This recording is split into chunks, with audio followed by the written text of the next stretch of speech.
अपनी नम आंखों से आशिमा एक टक शीशे में देखे जा रही थी। उसके कंधे के ठीक पीछे उसे अशोक खड़ा दिखाई दे रहा था, जिसे गुजरे हुए 1 महीना ही बीता था। दोस्तों, ये कहानी है आशिमा और अशोक की, जिन्होंने हमेशा साथ जीने और मरने की कसम को परखना चाहा। 7 सालों के अफेयर के बाद आशिमा और अशोक ने शादी कर ली थी। बहुत खुश थे दोनों और एक दूसरे से बेहद प्यार किया करते थे। शादी के बाद प्रमोशन और ट्रांसफ़र दोनों ही मिला था अशोक को, और ये दोनों शिफ्ट होकर आ गए थे केरला में। दोनों एक दूसरे से बेहद प्यार किया करते थे। आशिमा फिर भी कुछ बातों पे नाराज़ हो जाया करती थी, लेकिन अशोक तो आशिमा को एक पल भी अकेला छोड़ने के लिए रेडी नहीं होता था। आशिमा केरला आकर बहुत खुश थी। उसे केरला बहुत पसंद आया था। अक्सर वीकेंड्स पर आशिमा और अशोक बैक वाटर्स में जाकर एंजॉय करते थे।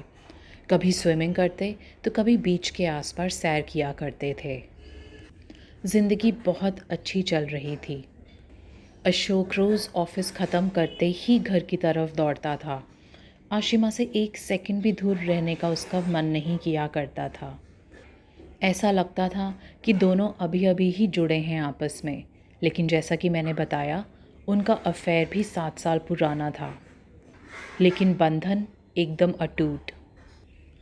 आशिमा ने आस पड़ोस में कुछ सहेलियां भी बना ली थीं, और अशोक के बिहेवियर को देखकर वो आए दिन आशिमा को छेड़ती रहती थी और कभी कभी थोड़ा जेलस भी हो जाया करती थी कि उनके पति उन पर इतने फ़िदा नहीं रहते।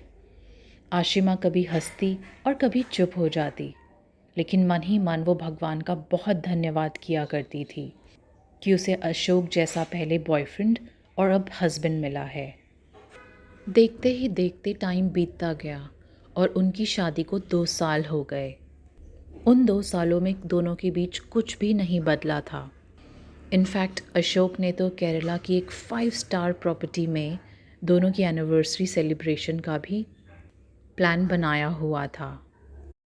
एनिवर्सरी वाले दिन की ही बात है कि आशिमा ने झटपट घर का सारा काम ख़त्म किया और जाकर बेड पे आराम करने के लिए लेट गई।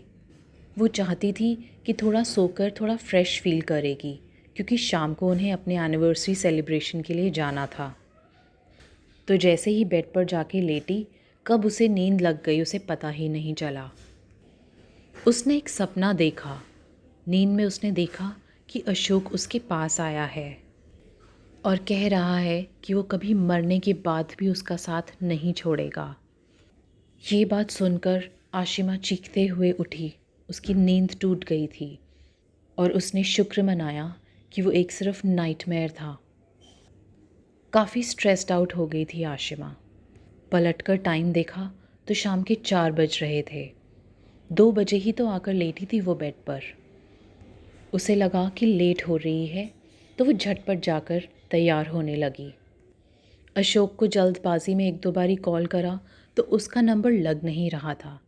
अपने सपने के बारे में सोचकर थोड़ा परेशान थी, but she was looking forward to spending the night together in the celebration together with Ashok. तो वह जाकर अपने रूम में तैयार होने लगी। अभी वो तैयार हो ही रही थी कि उसकी फ़ोन की घंटी बजने लगी। उसे लगा ज़रूर अशोक ही होगा। दौड़ते हुए उसने फ़ोन उठाया। सामने से किसी औरत की आवाज़ थी। उस औरत ने बताया कि अशोक का एक्सीडेंट हो गया है और वो इस समय हॉस्पिटलाइज्ड है। आशिमा के हाथ से फ़ोन गिर गया और वो ये खबर सुनकर धक से आकर बेड पर बैठ गई। उसे समझ नहीं आ रहा था कि वो क्या करे। जल्दी से उसने घर को लॉक करा और एक टैक्सी हायर कर हॉस्पिटल पहुंच गई। अशोक जिस रूम में एडमिट था, उस रूम के बाहर उसके कुछ ऑफिस की कॉलीग्स खड़े हुए थे। आशिमा ने उनसे जाकर अशोक का हालचाल पूछा तो सामने से कोई जवाब नहीं था। सभी बिल्कुल चुप खड़े थे। आशिमा अब बहुत इम्पेशेंट हो चुकी थी। जैसे ही उसने एक डॉक्टर को रूम से बाहर आते देखा, उनकी तरफ भागी।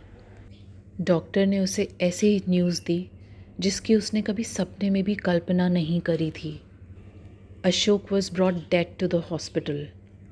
3 बजे ही उसने अपनी आखिरी सांसें ली थीं। आशिमा के सपने में भी शायद उसी दौरान अशोक आया था। ये खबर सुनकर आशिमा के इर्द गिर्द घोर सन्नाटा छा गया और वो दुख से चीखने लगी। अब तक उसकी कुछ फ्रेंड्स भी हॉस्पिटल पहुंच चुकी थीं। उन्होंने जैसे तैसे आशिमा को संभाला। ऑफिस कॉलीग से पता चला कि अशोक उस दिन बहुत जल्दी में था। फटाफट अपनी सारी मीटिंग्स कर कर वो 2 बजे ही ऑफिस से जा निकला था और रास्ते में उसकी कार का एक्सीडेंट एक बड़े ट्रक से हो गया था, जिसकी की वजह से उसकी मौत हो गई। इतने बड़े दुख का सामना करने के लिए आशिमा बिल्कुल भी तैयार नहीं थी। अब अशोक को गुजरे हुए करीब 3 हफ्ते बीत चुके थे। सभी परिवारजन मिलकर आकर जा चुके थे, अपना शोक व्यक्त कर चुके थे। आशिमा की माँ उसके पास ही रुक गई थीं। उन्हें पता था कि उनका उसके पास होना बहुत ज़रूरी है, नहीं तो वो भी खुद को कुछ कर सकती है। सुबह से रात तक आशिमा ना किसी से कोई बात करती, ना एक भी शब्द अपने मुंह से निकालती। घोर सन्नाटा छाया हुआ था। ऐसे ही एक दिन उसने अपने हाथों में बहुत सारी स्लीपिंग पिल्स ली और सीधा बाथरूम की तरफ चली गई। अशोक के बगैर सांस भी नहीं ले पा रही थी वो। बाथरूम में जाकर उसने मुंह धोया और एक डिब्बी में उसने स्लीपिंग पिल्स भरी और अभी अपने मुंह की तरफ ले जाने ही लगी थी कि सामने शीशे में देखा, पीछे से अशोक देख रहा है उसे। उसके हाथों से सारी पिल्स नीचे गिर गईं और उसे झटका लगा। पीछे मुड़कर देखा तो कोई नहीं था, लेकिन वापस शीशे में देखा तो उससे अशोक का प्रतिबिंब फिर नजर आया। अगले ही पल उसके कानों में अशोक के शब्द पड़े। आशिमा, मैंने कहा था ना कि मैं मर के भी तुम्हारा साथ नहीं छोड़ूंगा। हॉस्पिटल में जैसे ही मेरे प्राण निकले, मेरी आत्मा मुझे यहाँ खींच लाई और तब से मैं तुम्हारे साथ ही हूँ। लेकिन मैं तुम्हें सुसाइड नहीं करने दे सकता था, इसीलिए मैं तुम्हारे सामने ही आ गया। आशिमा को जैसे कि डूबते को तिनके का सहारा मिल गया हो। अशोक की आवाज़ वापस अपने कानों में पड़ी देखकर वो खुशी से झूम उठी और उसने भी अशोक को कहा कि अब वो उसे कहीं जाने नहीं देगी।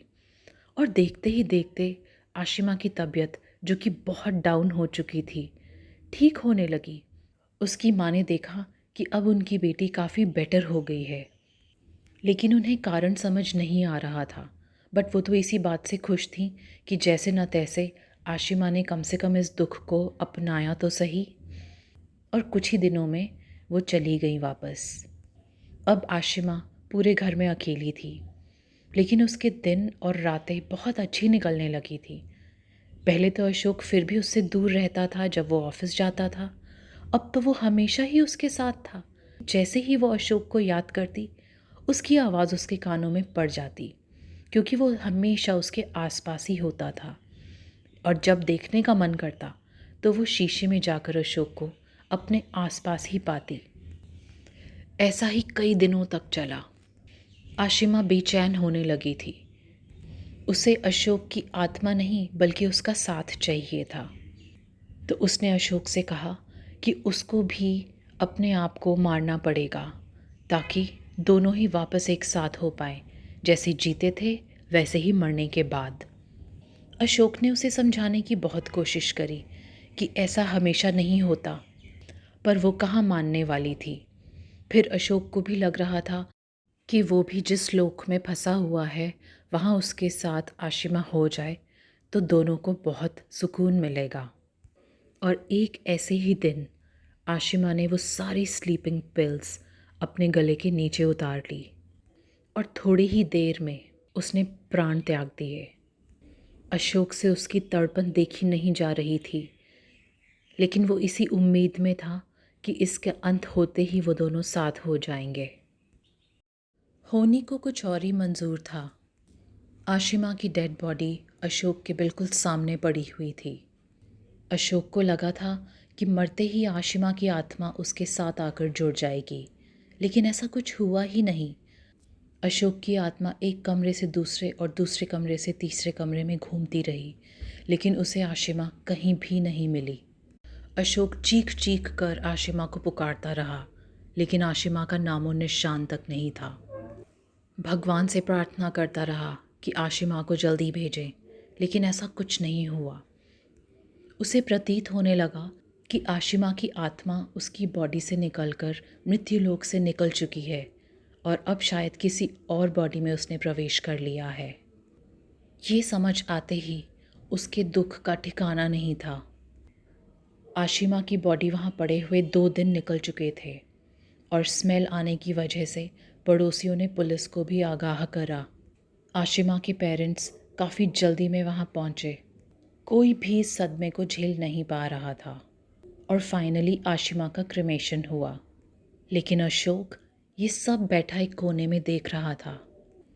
इस घर के अंदर वो कैद था, वो कहीं बाहर नहीं जा सकता था। तो ना तो उसने आशिमा का क्रिमेशन देखा और ना ही उसका किसी और शरीर में प्रवेश।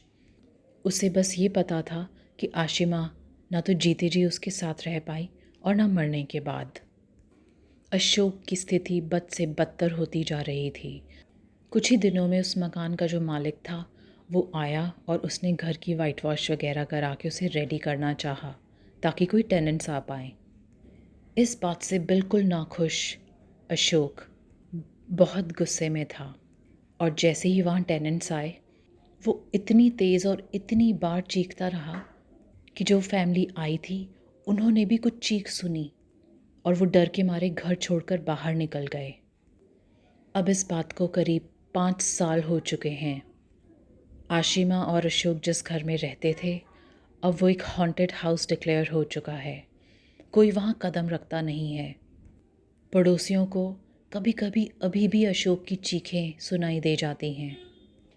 अशोक की आत्मा भगवान से बस एक ही चीज़ मांगती है, मुक्ति। दोस्तों, आज की कहानी यहीं तक।